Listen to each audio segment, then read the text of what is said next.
ഒരു ക്ലർക്കായിട്ട് ജോയിൻ ചെയ്തതാണ് അയാൾക്ക് എങ്ങനെയാണ് അന്ന് അയാളുടെ വീട്ടിൽ അച്ഛന് തേങ്ങ വെട്ട കാശാണ്, അല്ലെങ്കിൽ അയാളുടെ ഭാര്യയ്ക്ക് ഭയങ്കര ഇൻകം വേണം. ഈ ഒരു ക്ലർക്കായിട്ട് കയറിയ അസിസ്റ്റന്റ് കമ്മീഷണർ ഒക്കെ ആയിരിക്കുമ്പോൾ അവൻ്റെ വീട്ടിൽ എങ്ങനെയാണ് 30 ലക്ഷത്തിൻ്റെ ജെറ്റ കാർ ഇടുന്നത്? പിന്നെ അവൻ എങ്ങനെയാണ് ചെന്നൈയിൽ ഫ്ലാറ്റ് വാങ്ങുന്നത്? ഈ പുതിയ BNS അതൊക്കെ ഈ NIA അല്ലെങ്കിൽ CBI തന്നെ ഒരു ടീം പറയണം. അതെ, CBI ഒരു സെപ്പറേറ്റ് ടീമുണ്ട് ഈ ആന്റിക്സ് ഒക്കെ അന്വേഷിക്കുക. എന്നാലും CBI അന്വേഷിക്കേണ്ടെന്ന് ഞാൻ പറയും, NIA അന്വേഷിച്ചാൽ മതി. അപ്പൊ ഇവര് ഇത് ഇടുമ്പം ഈ സാധാരണ ബ്രീച്ച് ഓഫ് ട്രസ്റ്റ് എന്ന് പറഞ്ഞാൽ ഇവിടെ നമ്മുടെ ലോക്കൽ പോലീസിന് ബ്രീച്ച് ഓഫ് ട്രസ്റ്റ് മിക്കവാറും ബ്രീച്ച് ഓഫ് ട്രസ്റ്റ് പ്രൂവ് ചെയ്യാൻ ഭയങ്കര ബുദ്ധിമുട്ട്, കേസ് വിട്ടു. ബാക്കി ചീറ്റിങ്ങിനൊക്കെ പിന്നെ ചീറ്റിങ് 2 വർഷം 3 വർഷമൊക്കെ.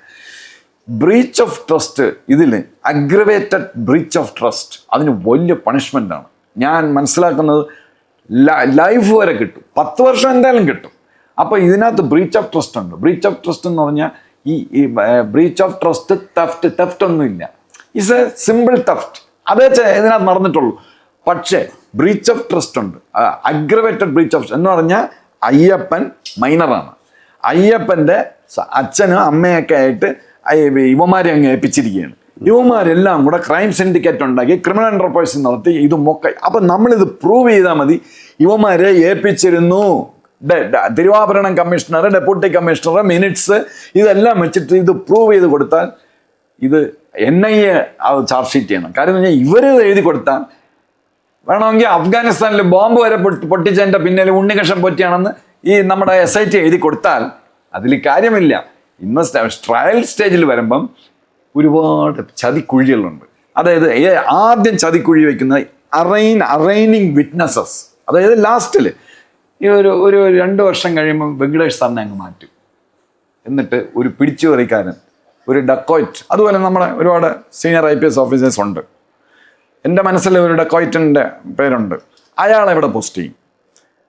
അയാളിങ്ങനെ ഇരിക്കുകയാണ്, DGP ആവാൻ സ്റ്റെപ്പ് എടുത്ത് ഒരു ഇപ്പോൾ പോലീസിന് വെളിയിൽ ഒരു സ്ഥലത്തിരിപ്പുണ്ട്. അയാളെ ഇവിടെ പോസ്റ്റ് ചെയ്താൽ അയാൾ ഈ അറൈനിങ് വിറ്റ്നസസ് ഇങ്ങനെയൊക്കെ ഉണ്ട്, അത് മൊത്തം നശിപ്പിക്കും. ഈ ഹോസ്റ്റൈലാവാൻ പോകുന്ന വിറ്റ്നസിന് മാത്രം വെച്ച് അയാൾ ചാർജ് ഫ്രെയിം ചെയ്യും. അപ്പം ഇല്ല തീർന്നില്ല. അടുത്ത ഏറ്റവും ആക്ലെസ് ഹീൽ എന്ന് പറയുന്നത് പ്രോസിക്യൂട്ടറാണ്, സ്പെഷ്യൽ പ്രോസിക്യൂട്ടർ. അപ്പോൾ ഈ പ്രോസിക്യൂട്ടറെ ഒരു മണ്ണിനും ചുണ്ണാമ്പിനും കൊള്ളാത്ത ഞാൻ BJP കാരനാണെങ്കിൽ BJP മാത്രം സപ്പോർട്ട് ചെയ്യുന്ന BJPക്ക് പച്ച കുത്തി നടക്കുന്ന ഒരു BJP പ്രോസിക്യൂട്ടർ അവിടെ വയ്ക്കും. മനസ്സിലായല്ലോ ഞാൻ എന്താണ് ഉദ്ദേശിച്ചത്? അങ്ങനെയാണല്ലോ എത്ര കേസ് നടക്കുന്നത്.